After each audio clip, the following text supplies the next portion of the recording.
Hello and welcome to Virtual Investor Conferences. On behalf of OTC Markets, we're very pleased you have joined us for our AI and Technology Virtual Conference.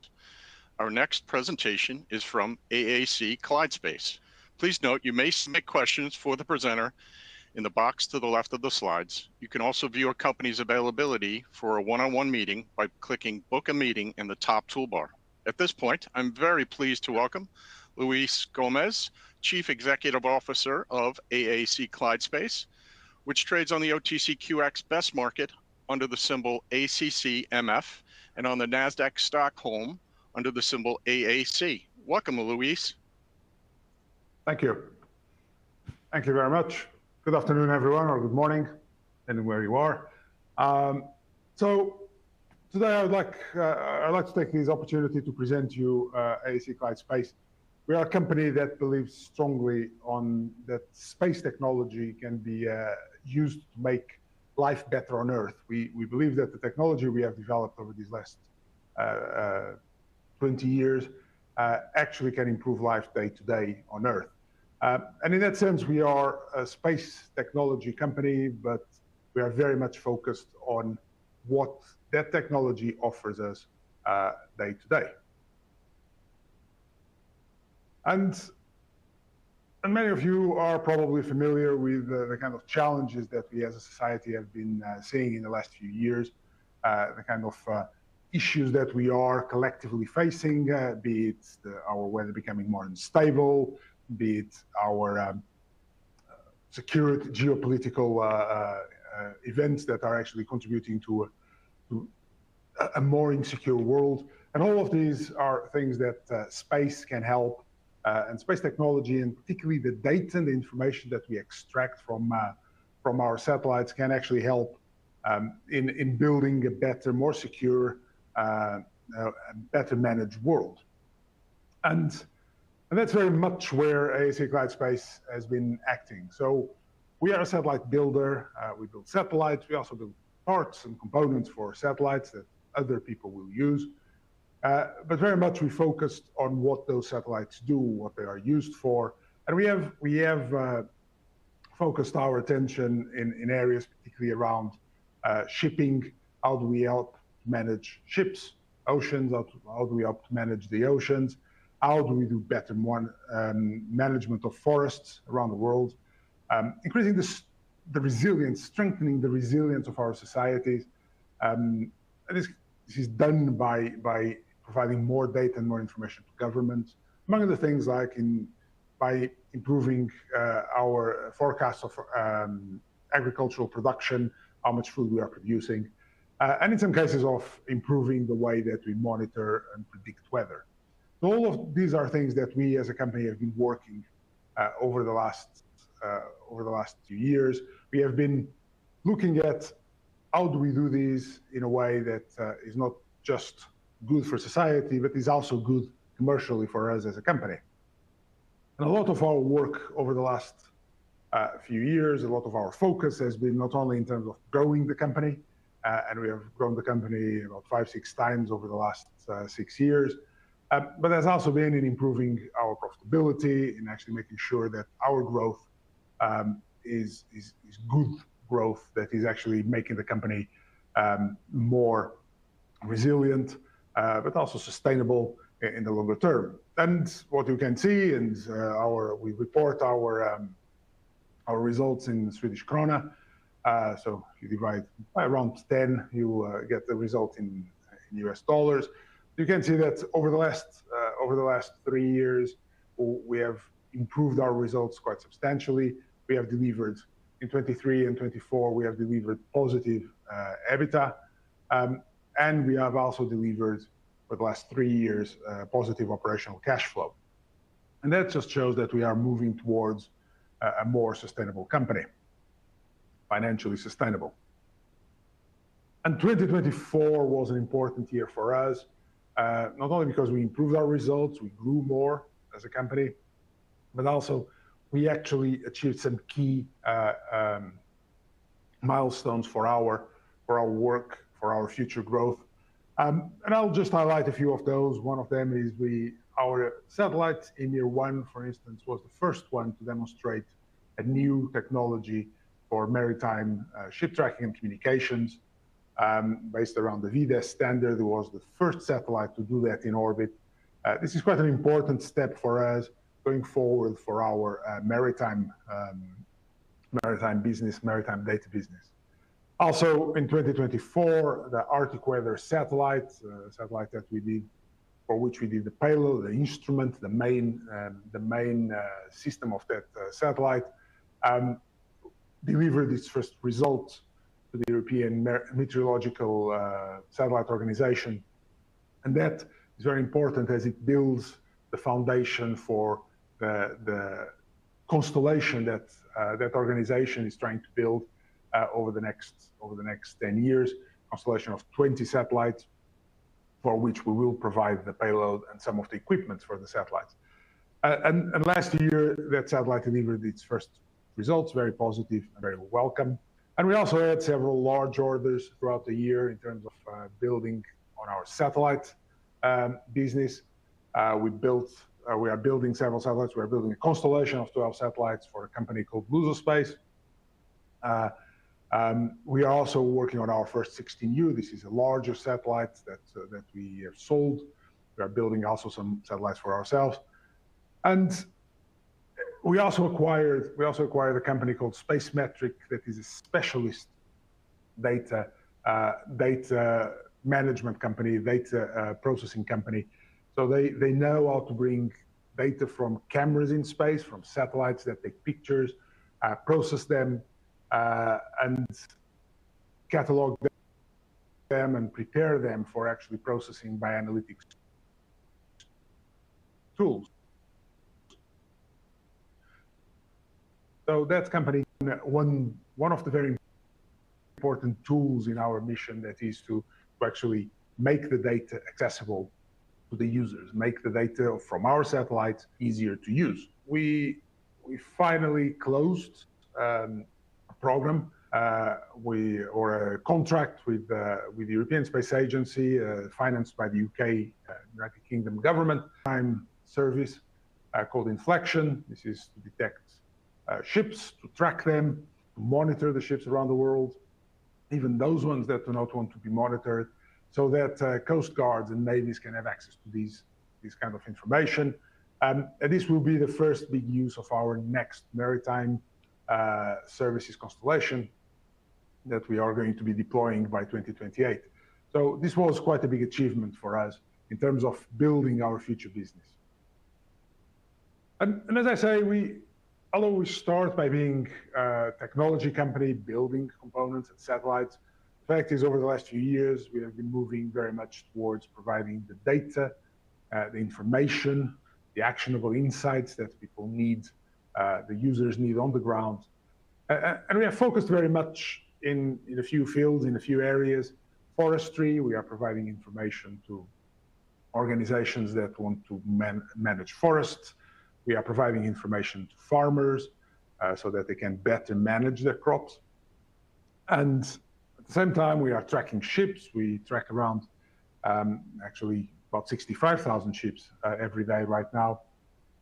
And we provide that information to coast guards, navies, but also commercial companies that are interested in understanding who is using the oceans. So we are doing that also.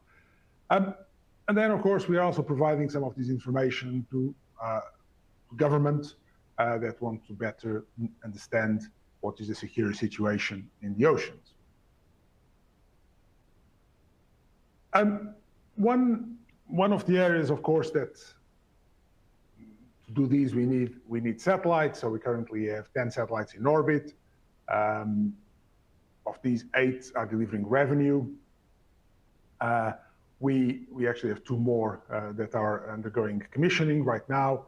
And we have another 2 in build, another one to launch later this year. But of course, this is not just about having the satellites. These satellites deliver data, deliver information, but we need to create the mechanisms so that our customers, our users, can actually access that data. And one important thing is to understand how do we actually deliver the business? How do they access it? How they can access that data.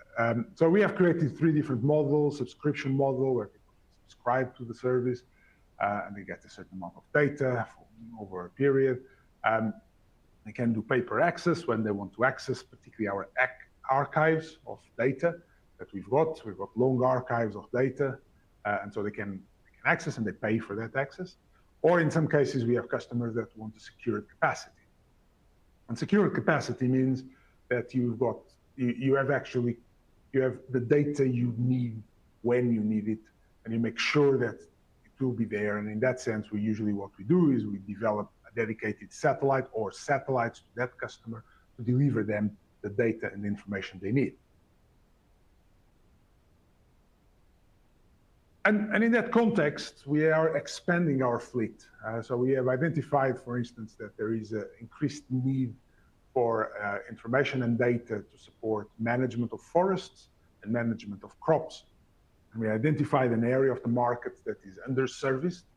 And what we have done is to create a constellation of satellites, 4 of these satellites, that will address that part of the market. And the first one will be launched later this year. It will then be followed by another 3 satellites. And this is a constellation called Virion. The satellites are 16U, so they are about 30 kilos, 60-pound satellites. They will take images at about 1.5 meter resolution. And what they will deliver is a kind of product that is higher quality than what you can achieve and what you have on the market right now, but at the same price. And that is very attractive for some users. And to give you an example, one of our first customers came to us, is an organization that manages forests in Scotland. They currently use helicopters and planes to actually monitor the forests and see if there are any issues with the trees. But that is quite an expensive way of doing things. And so they have actually contracted us to do this monitoring from satellites.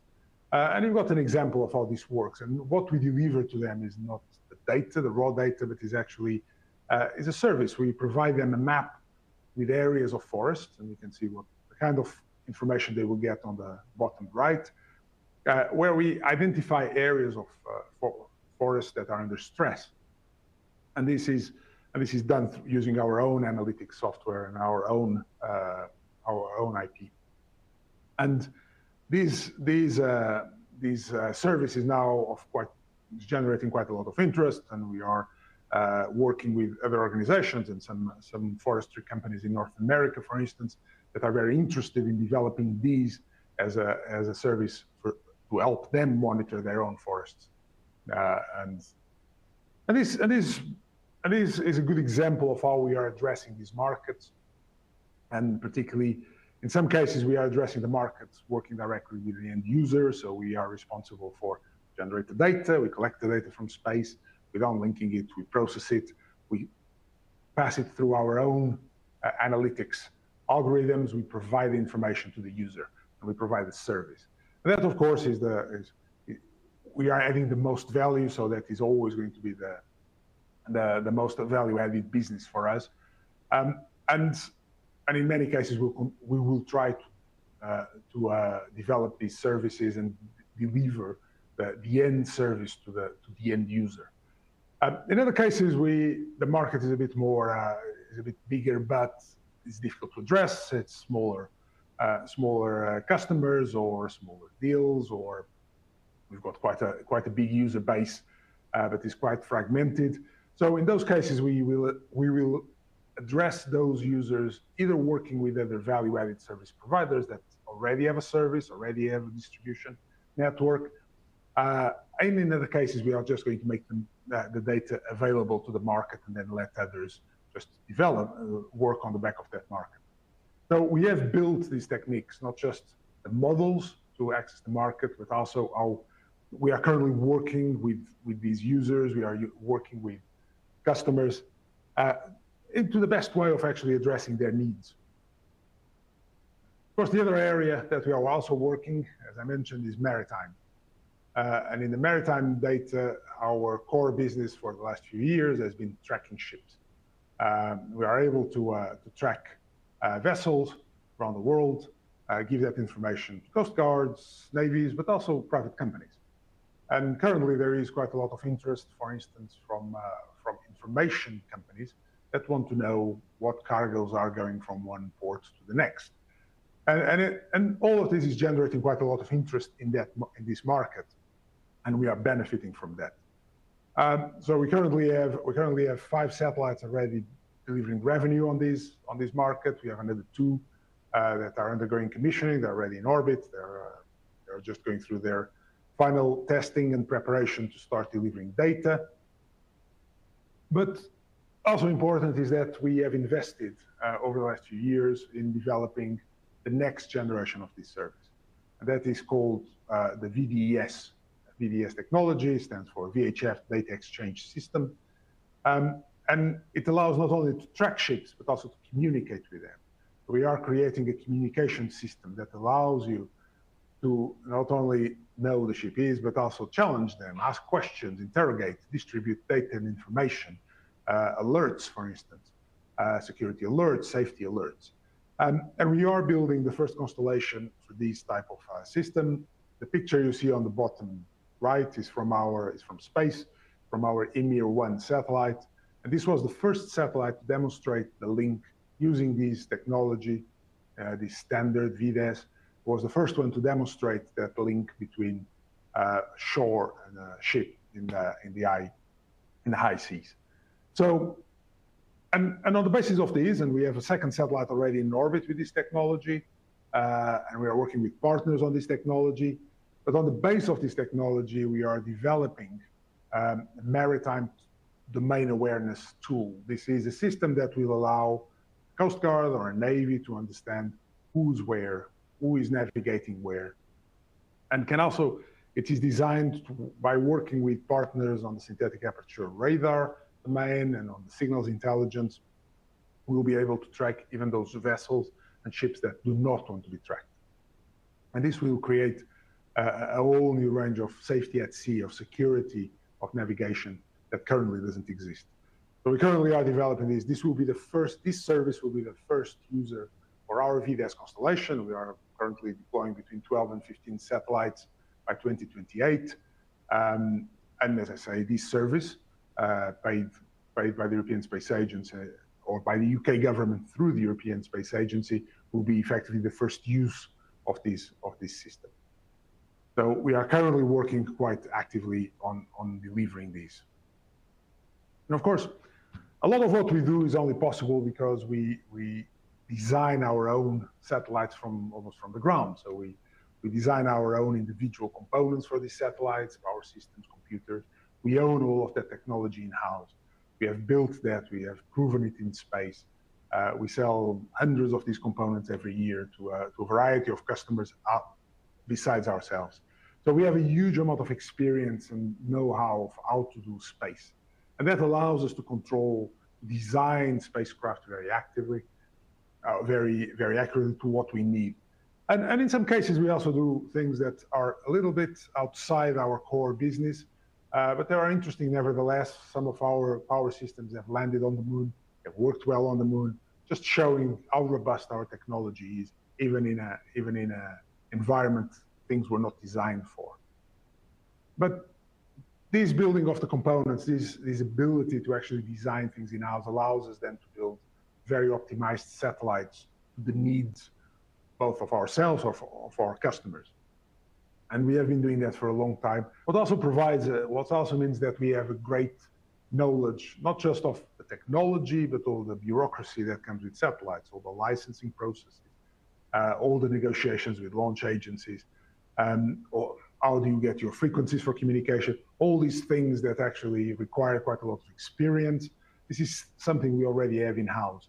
And by bringing this all together, by leveraging all the technology that we have in-house, with our experience, we can actually deliver very capable satellites for our own data services.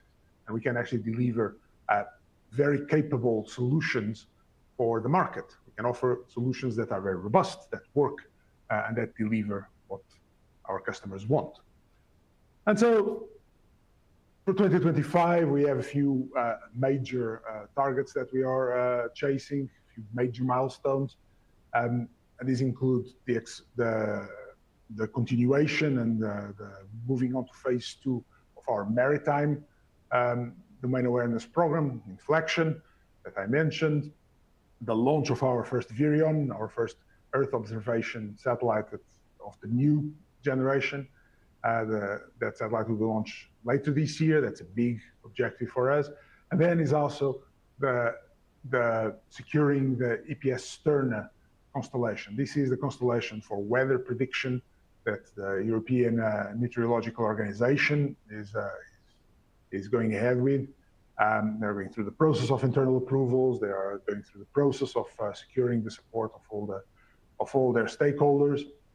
But we expect that later this year there will be a decision, and we expect it to be positive, of course. But this will be a very large contract, very transformational for our payloads, for our space instruments division. So that will be an important part. But ultimately, what we are is a company that is growing. We expect to grow double-digit this year in terms of sales. We will continue to deliver positive EBITDA. That's our expectation, and positive operational cash flow. And we see quite big opportunities in the data and services market. This is a market that has much better profitability. We are seeing growth. We are seeing quite a lot of opportunities. And by placing ourselves in the right places, both on the Earth observation, but particularly on the maritime, by having specific technology, we can actually capture a large part of that market. So, in general, as I say, we are a growing company. We're ambitious, and we expect to continue to deliver sustained growth over the next years. So I'll stop here. I see that there are a few questions. I'll go through them.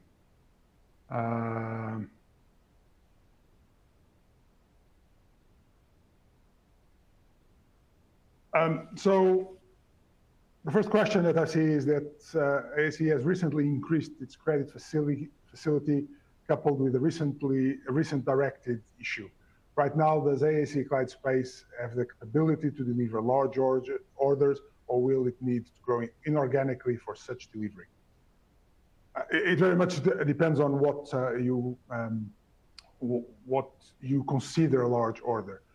For instance, in terms of satellites, we have right now, we have done the work to deliver space, about 30, 40 spacecraft we can in our current facilities and our current capability. So that's a number that if we are doing constellations of that size, we can actually do. And this is an area that we have discussed with customers. If we are doing satellites that are similar in terms of the technology, it's very straightforward to actually grow the business. It's not so much a question of the funding that is quite important. That is mostly directed at our data business. But when it comes to large constellations, large orders, as I say, there is a number at which we would need to expand our facilities and staffing, but we can still flex our current existing capability quite substantially.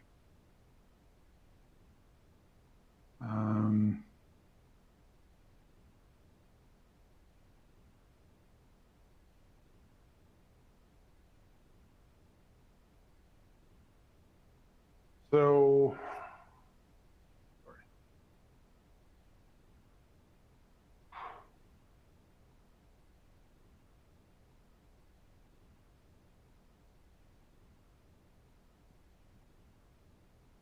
So there are a few questions around EPS Sterna, and in terms of one of them that is similar to another one. Once EPS Sterna is formally approved, are you expecting an actual order from OHB, or is it a formal approval, a go-ahead for you to start building the payloads? There will be a negotiation with OHB Sweden. They are the prime contractor. They are responsible for delivering these mission to EUMETSAT.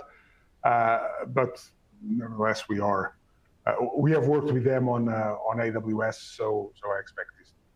Once it is greenlit by EUMETSAT, we expect to actually enter in final negotiations. But it is a negotiation. It is a work with our prime contractor.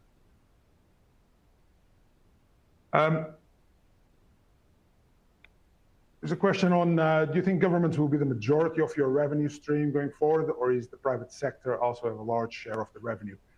To some extent, it depends on, again, on how you actually define government versus commercial. There are many commercial operators whose final customer is the government, and they might be our customer, the commercial operator. I would say that governments, just because of the size of, for instance, a contract like EPS Sterna, will be dominant in terms of value on sales. Governments are a very important part of the customer base in space, and I expect that to continue. Nevertheless, we are growing our commercial customer base, and particularly on the services, where we see quite a lot of growth on private companies, private organizations that are actually demanding and requiring more data and more information. So yes, government will continue to be a big part of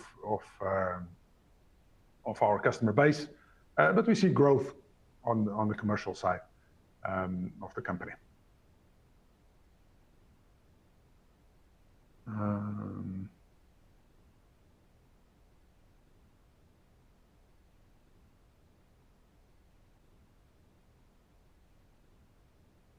Let's see if I see. There's a question if there are any plans to uplist to Nasdaq. We currently don't have any plans to change our listing. Our current plans are to continue as we are, but of course we are always looking at how the market is going, how everything is actually evolving, and see if there are any changes or any opportunities. So that is, but there are no plans afoot. There are no things that we are doing, no actions we are taking on that.